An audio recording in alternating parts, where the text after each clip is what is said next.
I'm க்ளீம் சௌ அம். ஆம் I'm க்ளீம் சௌ ஆம். இம் ஐம் க்ளீம் சௌ இம். ஈம் ஐம் க்ளீம் சௌ ஈம். உம் ஐம் க்ளீம் சௌ உம். அந்த மாதிரி இதெல்லாம் சரி சுவாமி, எனக்கு இன்னொரு சூட்சமமான முறையை சொல்லிக் கொடுங்க. எனக்கு இவ்வளவு தூரம் அம்பாளுடைய பாலானுடைய உபாசனையில் எல்லாம் சொன்னீங்க. 51 மாத்திருக அக்ஷரம்.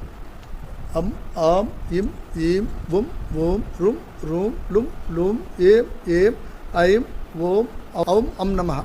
இது அப்புறம் கம் கம் கம் கம் ஞம் சம் சம் ஜம் ஜம் ஞம் டம் டம் டம் டம் நம் தம் தம் தம் தம் நம் பம் பம் பம் பம் மம் எம் ரம் லம். இந்த மாதிரி 51 மாத்திருக அக்ஷரம் இருக்குது.